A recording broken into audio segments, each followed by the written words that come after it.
Hi, it's Steve Parker, and we're closing in on the end of day 2 of the 2013 Global Education Conference. Brandon Wiley.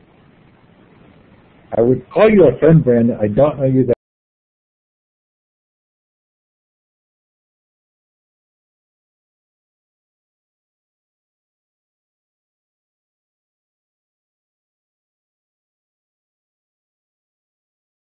next time we're together. So there are some great conference reminders here from Lucy Gray. Number one is that there's this cool chat feature on the front of the network now, globaleducationconference.com. Go to the front page or go to the chat page and ask questions. You can follow us on Twitter. The hashtag is GlobalEd13. The handle is GlobalEdCon. There is an evaluation survey that will come up after the session. Please let us know how we're doing. If you are a nonprofit or a school, or you are somehow involved in globally connecting learners, we would love to have association with you. Please do sign up at our partner link there on the screen, or go to the conference website and just look for partners. And then please do keep in touch on the website after the conference is over. The recordings are all going up. We have lots of fun things going on, including what we hope will be our Global Education Declaration at the end of the week and several projects that were started through that first session. Thanks to our sponsors and supporters. They're greatly appreciated. IRON and the Global Campaign for Education. Really appreciate the opportunity that they've provided to help make this a free event. So those of you who are listening live, you can let us know where you're participating from. Look to the left of the map, you're looking for the star icon. You're going to click on that twice, and you're going to click on the map. We've got Australia. We have North America, Canada.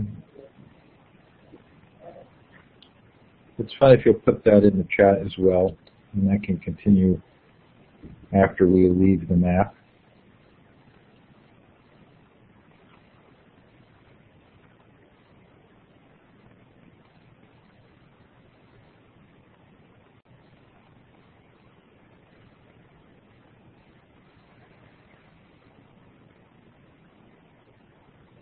Wherever you're participating from, we're really glad that you've joined us. Thanks for helping us be an international conference about globally connecting. Brandon, I'm turning it over to you. Great. Thanks, Steve. I appreciate it, and I really do appreciate everyone who's joining us tonight. I know that many of you, depending on where you are, some of you are heading home and some of you are just starting your day.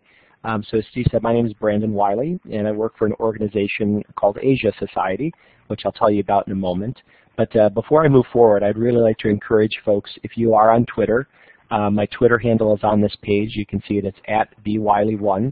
So I really hope that you'll use it, and you'll use the hashtag today, because we would like to hear your thoughts, your ideas. If there's something that I mention that you think is interesting, please share it.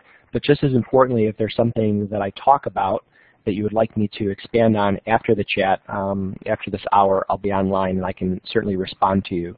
So please use the hashtag and use my handle if you can. I'm also going to tell you that usually these conversations I have are face-to-face with people. So to use this medium is both exciting for me and also a little bit different. I'm used to having a two-way conversation.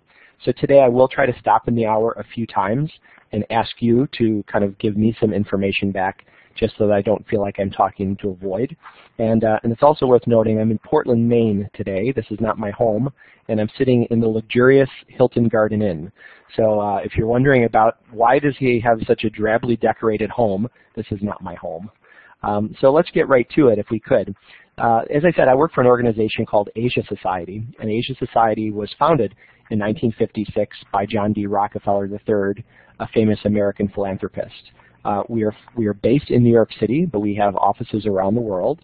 You'll probably tell over this hour that I do live in New York based on the pace at which I speak. But really, Asia Society for over 50 years now has been quite an instrumental organization in bringing together thought leaders from around the world to think about different areas. So we have a very robust arts and culture department. you see Rockefeller after World War II was a real lover of Asian art, and so he was traveling throughout Asia, collecting art, thinking about that part of the world. And his vision was that the countries of Asia at one point in the future would play a very significant role on the world stage. And so it would be important for the countries of Asia and the United States to have a shared future. So at our core, we're really trying to forge this common ground in these relationships between Asia and the United States. But we also are working in a variety of other parts of the world as well, focusing on areas of business, policy, and most specifically, I work in the area of education.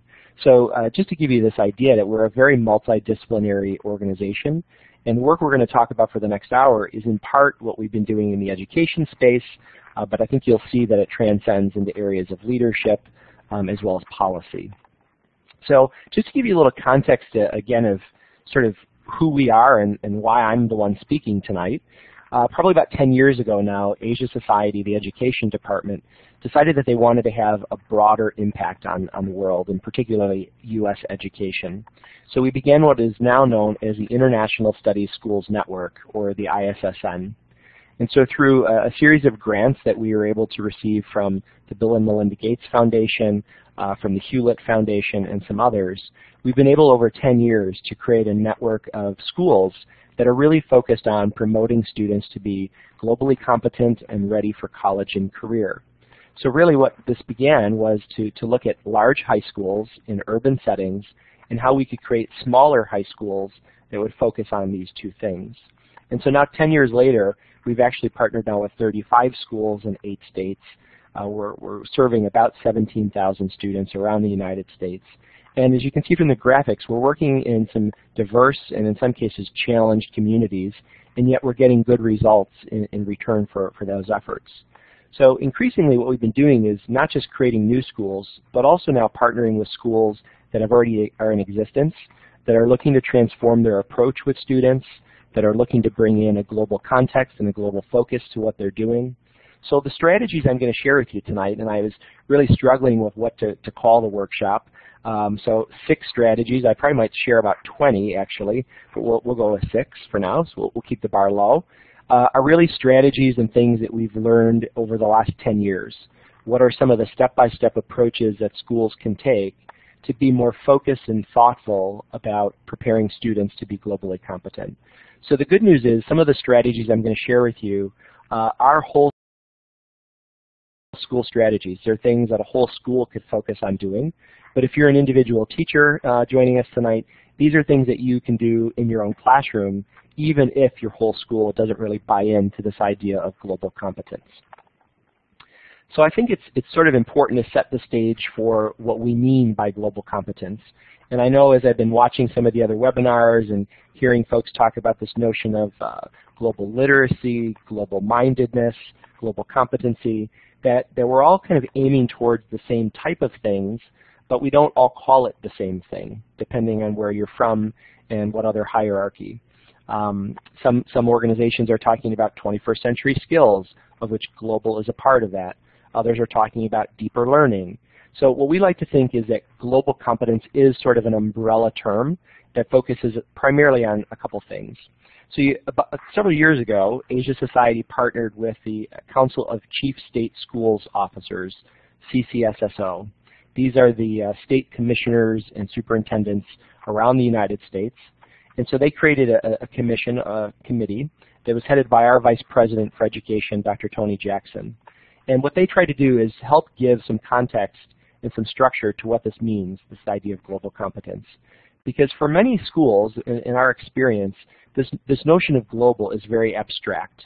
If I'm a classroom teacher, I don't necessarily know what I need to do step by step and how to implement this type of a model.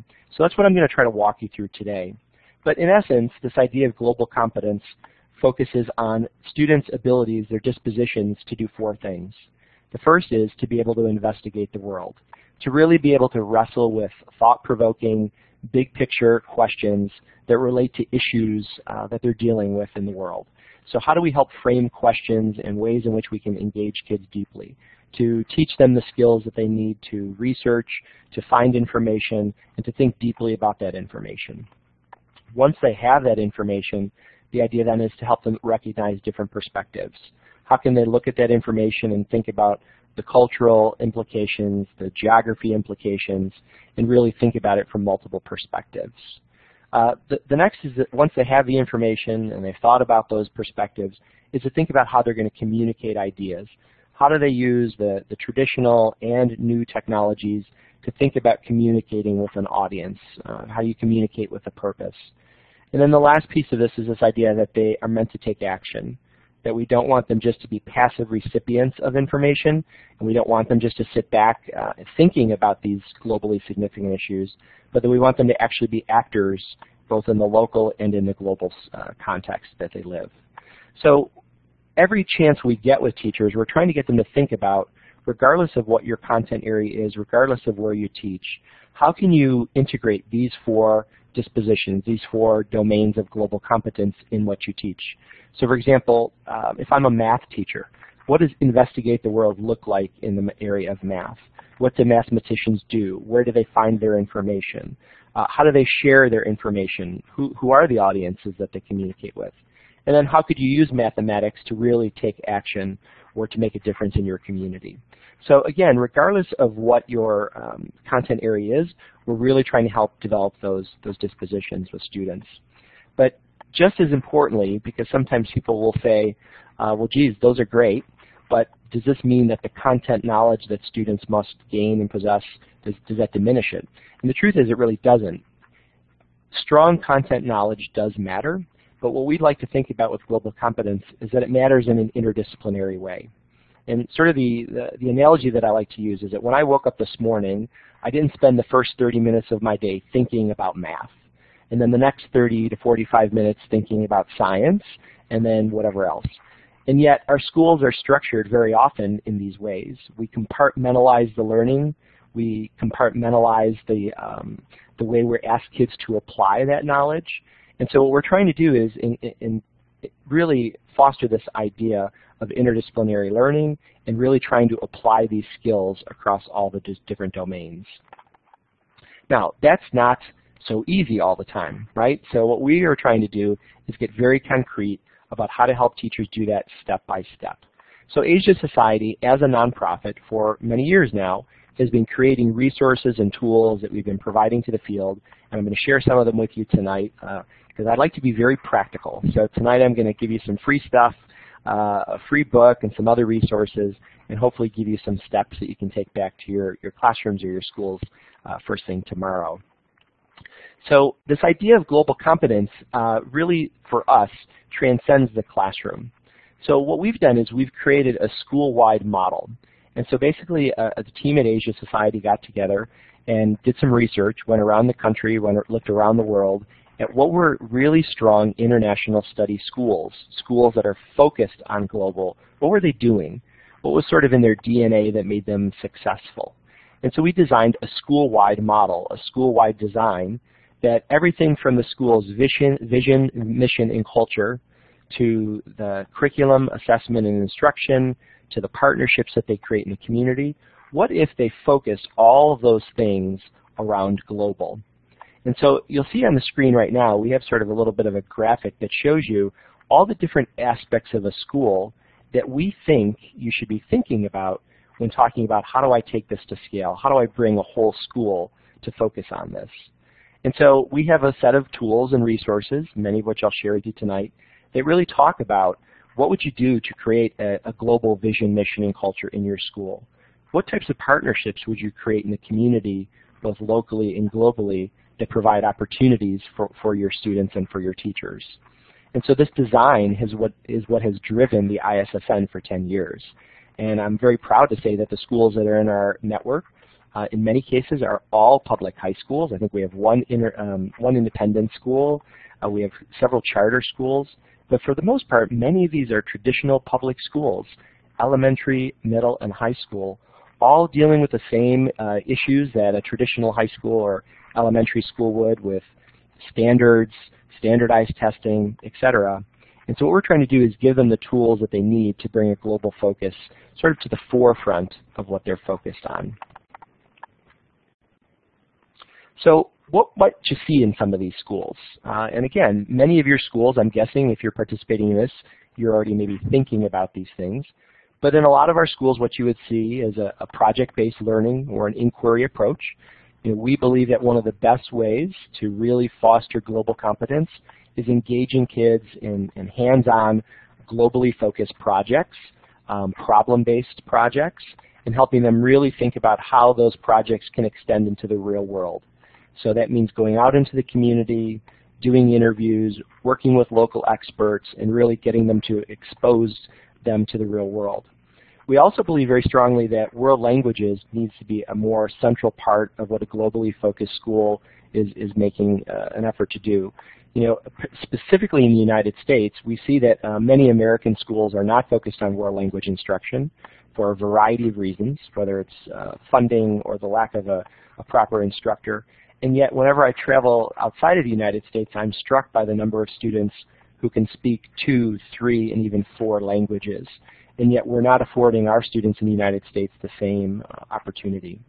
So that is a strong thing that we try to build on, as well as this idea that within all of our schools, we have some sort of diversity, right? Whether it's racial, cultural, economically. How do we use that as an asset and look at it as an asset instead of a detriment?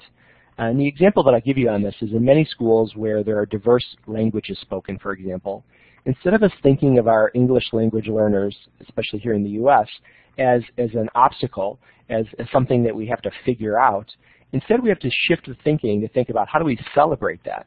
These are students who come in with a mastery of a language already. How do we build mastery in a second language? How do we create courses and opportunities to maintain that heritage language, but at the same time help them with their English proficiency?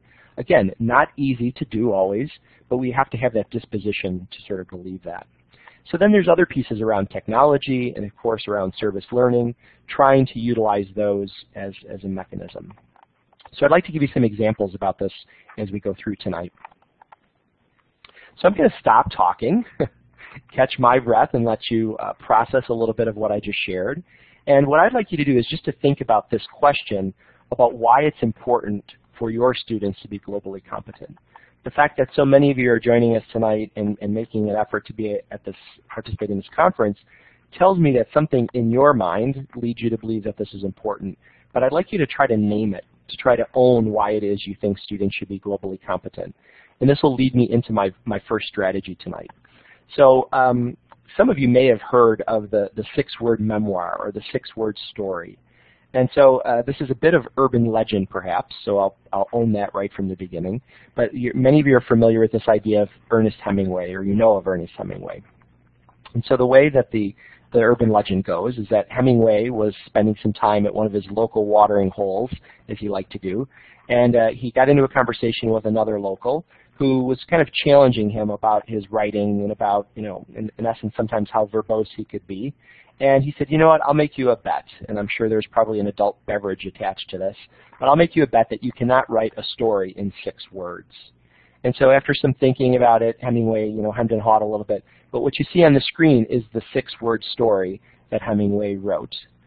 For sale, baby shoes never used. So you can just imagine in those 6 words how powerful that sort of image is and the story that you could, in essence, in your mind, create. So what I'd like to do is just pause for a second, take a minute or two, and ask each of you to think about writing your own 6-word memoir about why you think global competence is important. And again, for those of you who are on Twitter, I'd like to encourage you to use the hashtag and put it out there. If you're not on Twitter and you want to put it in the chat box, I'm going to ask you to try this. So let's take a minute or two and have you try to write your 6-word story.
Now the good thing is there's no time limit on this. So as we go through the next hour, if you can come up with that or you want to do it after this hour, please do that and share. And I wanted to share this with you tonight because I've used this 6-word memoir in a lot of different ways. I've used it with faculties after a meeting to have them review what their takeaways were from the meeting. I've used it with students as a ticket out the door to kind of gauge what they've learned. And I think the reason it's important, it causes you to be really concise, and it causes you to get at the heart of what the question is that you're trying to pose. And so sometimes with global competence, it's really important for us to understand why are we doing it in the first place? What are we hoping to achieve with students? What are we hoping this will do for them in the long run? So the first strategy tonight is this idea of making the case.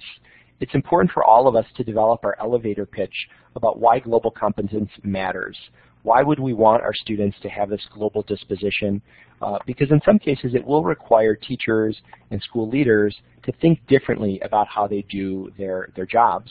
And so we need to be able to have that elevator pitch, whether we're talking to the kids, whether we're talking to our parents. We really want them to understand the importance of this. So I'm going to give you a few talking points that might help you with this idea of making the case. So the first is that the world that we live in, clearly our economy has globalized. The demands of a global economy, the workforce, the changes in what businesses are looking for students to be competitive in the long run, they need to have this sense of global competence. They're not just competing with folks, but they're going to have to be able to work with them as well, despite differences in culture and in language. So certainly one of the reasons why it's important for kids to be globally competent is this sort of future job market disposition, both today and in the future. The other piece of it is that the issues that we deal with as a society are both local and global in nature. So whether you're talking about the security of a nation, if you're talking about pollution, water quality, employment, there are a lot of issues that we deal with both locally and globally. So we want students to be able to really engage with those problems and be able to wrestle with them to have a better understanding of how they can play a role in it, or at the same time it's going to affect their lives. And I have to share with you, I was in a session not so long ago where a speaker talked about the students being the leaders of tomorrow. And I have to be really honest with you that I kind of hate that statement, because I believe students are the leaders of today. We cannot afford to wait for students to figure everything out, to learn all the skills that they're going to need. We actually need their fresh set of eyes and their perspectives. And so in our schools today, we have to engage them in the types of issues and problems that they're going to deal with as adults. And in some cases, they need to be part of the solution for these issues. So it's a little bit of a mind shift, but I really do believe if you buy into this idea of global competence, you are helping to prepare students to be the leaders of today, not the leaders of tomorrow. So that's part of it. But I think the other piece of it is we have to think differently about the structures that we have in our schools to allow kids to be leaders and to think in these ways. And so one way in particular is to think how we assess them differently. Now, I'm not going to get on a rant tonight about standardized tests and the limitations of that, and how in many nations the test unfortunately is driving very poor practices. But I will say this, that when we engage students in authentic, real-world learning experiences and we assess them in those ways, not only is it more engaging for students, but it also gives us a broader picture of what kids are capable of doing. So tonight I'd like to share with you one strategy or one system that we've built that helps do that. So the other piece of it is, kids are going to have to do a lot of different things that maybe you and I didn't do when we were their age. So this idea of selling to the world and buying from the world, and again, it's not just about competition. And I'm a little bit reticent when I hear folks talking about the United States in particular and how we're not achieving commensurate with our peers in other countries.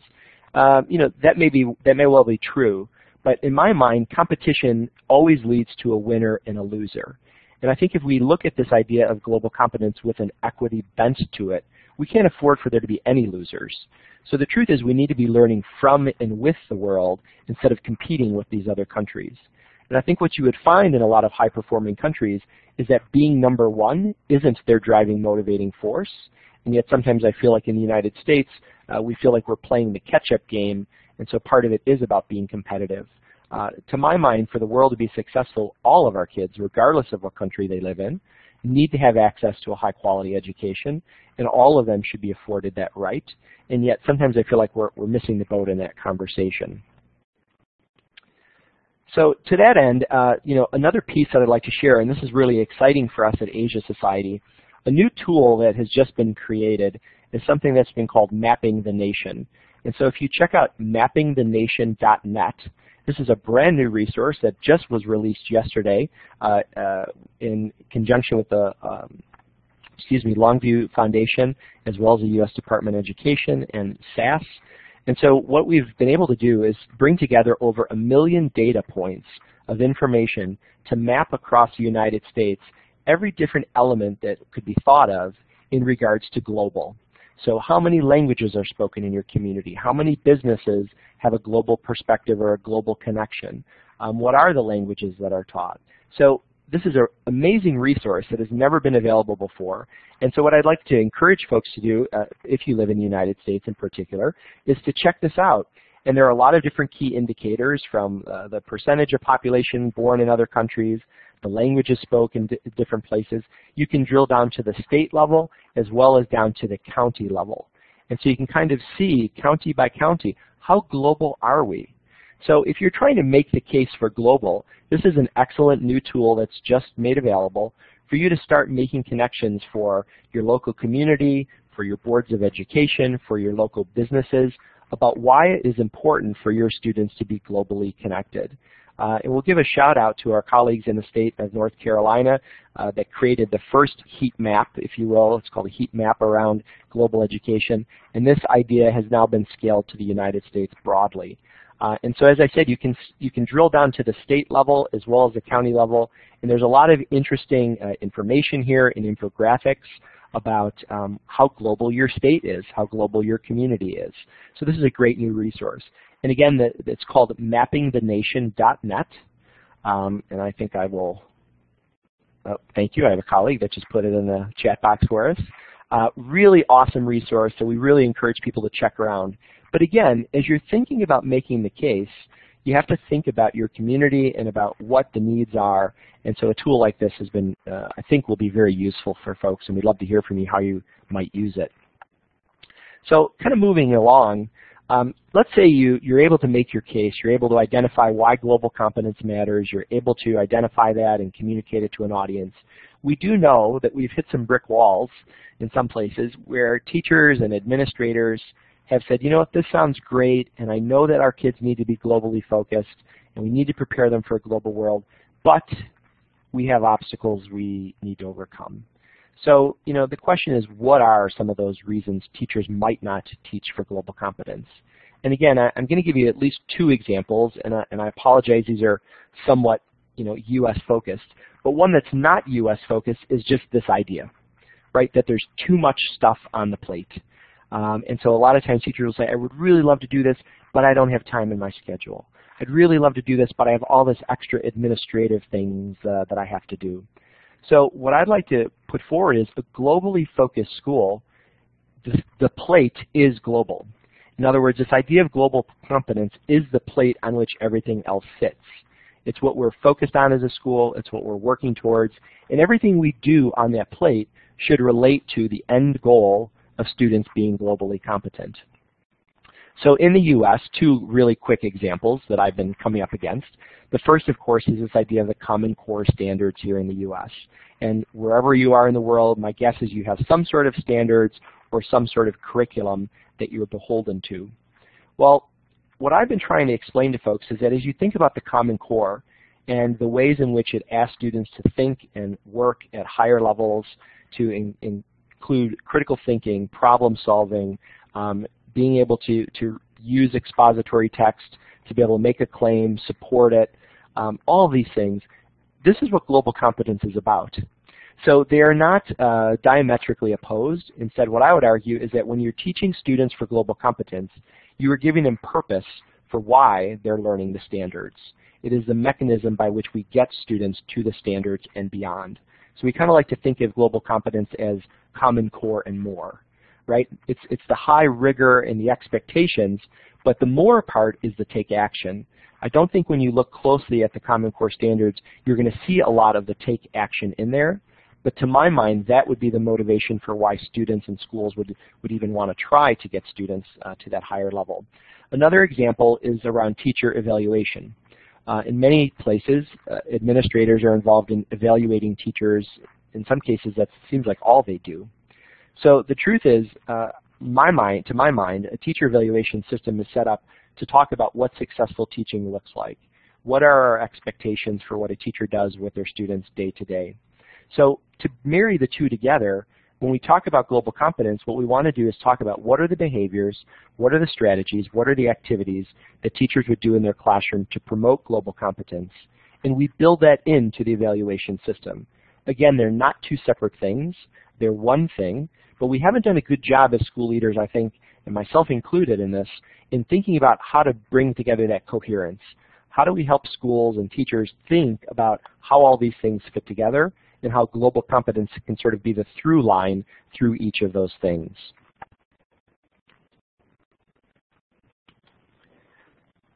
So what we try to do at Asia Society with our schools is to try to get very concrete about what success looks like. So the next strategy that I'll share with you tonight is this idea that your faculty gets together to define what success looks like. And so what you see on the screen here is what we call our graduate profile. So in essence, what we did is we sat down and we said, okay, if a student graduates from our school, what does the success look like? What do we want kids to know and be able to do for us to say that they are globally competent and career ready, or college and career ready? So we've tried to outline step by step, here are some of the behaviors and here are some of the abilities kids will have. Now, unfortunately, I've worked with too many schools around this country in particular that don't have a clear definition of what success looks like, and the faculty has never come together to define what we're trying to accomplish with kids. So, and again, this is a resource we'd be happy to share with you for you to use and to modify to meet your needs. The other piece that we've done is we've developed a set of performance outcomes in the areas that you see on the screen. So the way we think of global competence, we try to define it, sort of the core areas, to be math, science, ELA, and social studies, which is traditional, but also the arts and world language, because we believe that a really well-rounded student who is globally competent learns about the world, experiences the world through the arts and through world language, as well as the traditional core areas. And then we've also developed a set of performance outcomes which we consider sort of a cross-cutting set of performance outcomes in the area of global leadership. So I'm very pleased to share all these with you tonight, and I'll just give you an example of what they look like. So this is an example of the performance outcomes for that cross-cutting set that I talked about, this idea of global leadership. And we've tried to identify, around the 4 domains of global competence, investigate the world, recognize perspectives, etc., what the performance would look like for students at that grade level. And so what we've done is develop these performance outcomes for grade 12, 10, 8, and 5 to show a scaffolding over time of what student learning would look like. And we've also done a crosswalk between these performance outcomes and the Common Core standards. So as teachers are using these performance outcomes that have a global focus and a global perspective, we're also helping them understand how that's helping them address the Common Core. Now for each of those, we've also turned them into kid-friendly language. So one of the things that we heard from teachers is we have to make this so that kids can own it, so they can track their own learning, and they can communicate with not just their teacher, but with a broader audience about what they're doing. So we've created a set of what we call I can statements. Again, for each of the performance indicators, we've written it as a student-friendly language. So for example, the first one says, I can identify and describe a local, regional, and/or global issue. This means that I can describe in my own words an issue of importance to people in a specific part of the world. And so this tool is a great opportunity for you to use with students to not only set expectations about what they're going to learn, but have them take ownership in monitoring their learning. And because this is an assessment approach, we've developed rubrics so that as a classroom teacher, you can see how would I measure this? Where can I look for evidence of this in student work, for example? So the good news is all of this is available, and I'm going to show you the link in a second. So for teachers that are really thinking about how do I set context and direction for my students, how do I help measure it and validate that they've accomplished it, we've tried to create this set of resources for schools so they can see how to implement it and see how it scaffolds over time. So this is what we call it. It's called the graduation performance system. And this graphic is perhaps not very obvious, so I'll just walk you through it quickly. When we work with schools and teachers, the first thing that we tend to do is to help them think about these performance outcomes and rubrics and how they apply to their school setting, to their curriculum. We also then take them through this process of developing what we call modules, which in essence is a project-based learning opportunity that has embedded formative and summative assessments. Once the teachers have created this module, they implement it with their students. They're looking for evidence of learning, they're monitoring, there are certain expectations of what the students will do during the learning and what the teachers will do during the learning. And then once the students have created the work, the teachers use the rubrics and they evaluate the work, they assess the work, then give students feedback on what they were successful in doing and what they were not so successful. Our hope is that the work that's created from doing these GPS modules then becomes part of a portfolio of student work. So I mentioned earlier this idea that standardized tests in many ways do not represent the holistic view of a student's learning. And in some cases it very much does not tell us a lot about higher level thinking, creative problem solving, and how students apply their learning. Perhaps the new assessments down the road here with PARCC and Smarter Balance in the US will fix that. But right now our traditional assessment systems have not done that. And there's been no assessment system to measure global competence, which is why we developed the system. It's based on a system that was developed by the Envision Schools group out of Oakland, California, and we developed this with Stanford University, their SCALE program at Stanford University. So we've worked really hard on this, and we're really happy to be able to share this with the world, and hopefully you'll use these resources and give us some feedback. So if you'd like to download those, and I see that my colleague has already put this in the chat box, I appreciate that, but the link is asiasociety.org/POS, and that's where you'll find all of our performance outcomes, the I CAN statements, as well as the rubrics. So we're really hopeful that you'll go there and check those out. So you've made your case, and you've thought about defining what success looks like. The next step now is to think about making some strategic upgrades.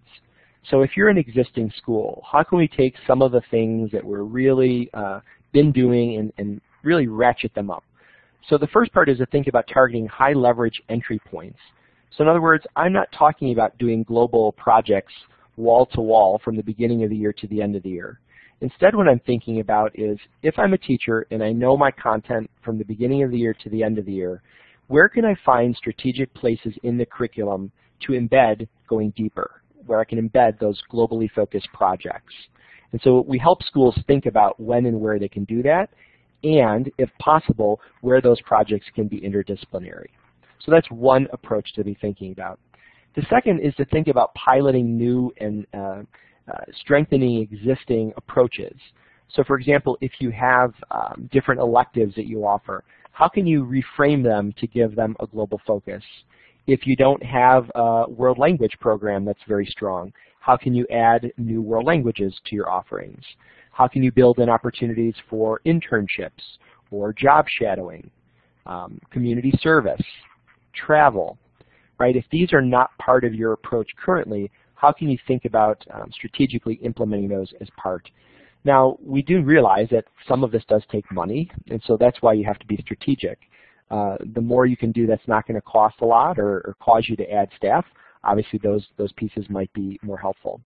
So again, what we really want you to think about is, regardless of what your content area, what would a globally focused curriculum and instruction approach look like in science, in the language arts, in world language? How do you make those strategic upgrades? So we often talk to teachers about taking baby steps, to pick one thing that they want to enhance, to add one new wrinkle to the school.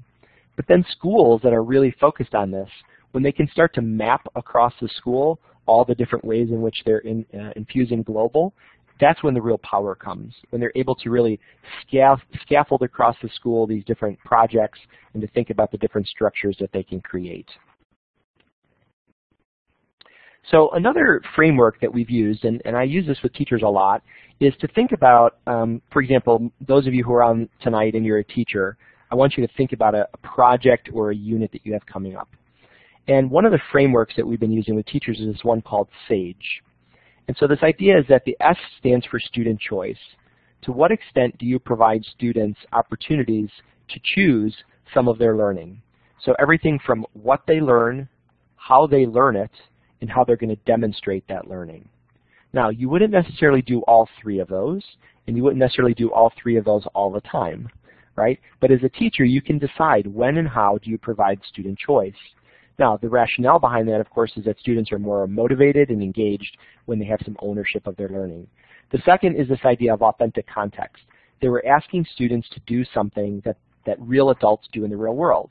So I don't know about any of you, but I've never been asked by my supervisors to create a shoebox diorama to assess me, right, and for my work.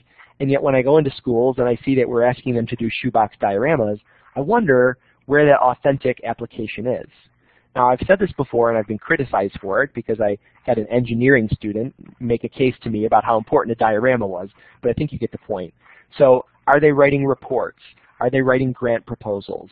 Are they doing interviews in the community? Like, what are the types of activities that we do as adults that we would ask them to do? The third is this idea of global significance. So there are all these issues in the world that are multidisciplinary in nature. In what ways do we bring those global issues into the classroom? So again, if I'm a teacher of science and I see what's been happening, for example, in Illinois with the tornadoes that have just gone through, like, what could I do with that in my classroom as a science teacher, as a math teacher, etc.? And my thought is every one of those areas could potentially do something. So how do we bring in these globally significant issues into our content? And the last one is this idea of an exhibition to an audience. So how are we asking students to demonstrate their learning, not just to me as the teacher, but to a broader audience? So this is a framework that a lot of our teachers use when they're developing a summative assessment, although I think you can see that on a day-to-day basis, you could have some application of it. So, and it also gets to this idea of who's driving in your classroom. A globally focused school, a globally focused classroom really tries to put the students in the driver's seat as much as possible and transition from being teacher-led to student-focused, where students have a little more choice, controlled choice, but ownership of the learning nonetheless. So let's say now you've made the case, you've defined what success looks like, you've started to identify a couple key leverage points. Another piece that I think you need to leverage, and this is strategy 4, is this idea of technology. I mean, tonight is a perfect example of how we're networking, we're connecting people around the world, and yet in many classrooms we're still not doing this. We're not utilizing the technologies of the day to connect. And the truth is our kids are already doing this. Many of our kids have friends from different states, from different countries. They are already using technologies to network and to learn about the world, and yet we're not utilizing those same technologies in our schools. So we need to model the behavior we expect of our kids, and we need to set expectations and thoughtful uses of the technology so they learn how to use them productively instead of in the reductive ways that sometimes they are using. And I'm not going to talk about Snapchat, but you get the idea. So there's any number of organizations, and I'm not even going to try to call any out. I have a couple here, and I could probably do 15 more slides. But the good news, most all of these organizations and more are presenting this week. My point of showing you this is there are a ton of organizations whose real focus is connecting students and adults through technology, whether it's through projects, whether it's through any number of things. This is really important. Now, I will say this. There are many schools that we work with that do not have the technology infrastructure to be able to support what they need to do. And so we have to think about, again, to me this is a bit of an equity issue. How do we ensure that all students have access and the ability to connect with each other through the web? And so we have a long way to go on this, even here in the United States. So I want to be clear about that this unfortunately it's a later strategy on purpose, because if you start here, you may not be able to, I guess is my point. Nonetheless, this is the world we're working in, and this is the world in which our kids will be living. So as the adults, we have to try to be out in front, if not for long, at least in the beginning. Okay, strategy number 5 is this idea of growing your own global leaders. So it's important for you to develop your students' global competence, but also the learning of yourself, right, that you as a global learner. So I'll give you one example. There's a group that I've been working with that I'm so proud of. It's called Student Voice. And this is a group of students, both high school and college students around the United States and frankly around the world, different countries. And it started as an online chat. There's a young man, Zach Malamed, he's a sophomore at the University of Maryland, and he and some of his colleagues were online on Twitter starting to talk about what would this look like if students had a more active role and had a seat at the table when it came time to policy, curriculum, every aspect of school. And so now this has become quite the movement, a global movement of students being able to connect and talk deeply, deeply about how schools can be better. And frankly, as the customers, as the client, they have a unique perspective. So I'm sharing this with you tonight because I hope you will encourage your students to engage with them, to check out their website, to join their Twitter chats, and be part of this movement. Because being globally competent means that you have a voice, and that, again, you want to take action, and we need to afford our kids that opportunity. So that's one opportunity for kids, but what I would like to also think about are the adults. So we've been very fortunate, Asia Society, to partner with the website, the publication Education Week. So if you go to educationweek.org, twice a week we have a blog post on their Global Learning blog, and we're putting resources on there, we're putting guest writers. So this is a free resource. If you go on the web, you can check it out. And so twice a week, on Tuesdays and Thursdays usually, we're posting. So we want to expose our teachers to these types of resources so again, they can think about engaging and being more in tune with what it means to be global. Also, another free resource that I'd like you to share with you is this idea of educating for global competence. This is a book that, again, our Vice President, Tony Jackson, co-authored with Dr. Veronica Boyce-Mancia from Harvard University. And so we'd like to offer it up. It's been on our website now for a little over a year to anyone who would like to download this. This book talks about global competence, and it gives you specific examples of what it would look like in action in schools around the world. So I really do hope that you'll take a look at this book. You'll download it. It's a PDF. So as you're thinking about how do you engage your colleagues, how do you engage your staff, I've seen a ton of schools now using this book as a book study, and it's just a great way to start getting people thinking about this and also give them concrete examples. So we really do hope that you'll take advantage and share this with your colleagues. So, and I'll just talk about myself very briefly. I left the classroom now. It's been a little bit longer than I wish. I was a sixth grade teacher. I taught elementary and then middle school. But when I left the classroom, I made a promise to myself that I would continue to work with students and in particular travel when possible. So for the last 10 years, I myself have been very blessed to lead about probably half a dozen, almost 10 humanitarian trips for students around the world. So this is me in Egypt and Morocco and Costa Rica. And so my point is the more we can encourage our teachers to be global, to travel, to experience different cultures, it's more likely they're going to have incentive to bring it into their classrooms.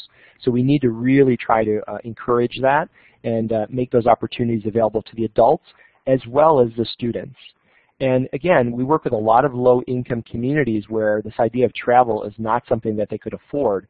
So we have to think about how do we create the local experiences so that they can learn about communities, they can go to different places without necessarily leaving the country, right? So again, we can create these opportunities even in our own backyard very often. And so that brings us to the last strategy, and it's this idea of creating global networks. So network, this concept of network can mean a lot of different things. So I've just thrown a couple big words up here around what it could mean. The ISSN, the International Studies Schools Network, has been a great space for these schools to come together, to share, to talk with each other, and to learn. But what I've really learned in my work now the last 3 years with the ISSN is that it really boils down to three things. I think it's important for schools to be part of some sort of network. And you can decide what that network is or what the purpose is. But to my mind, the reason you would belong to a network are really these three things. This idea of relationships, that I think it's important for schools to be learning from and with one another and sharing opportunities for learning whenever possible.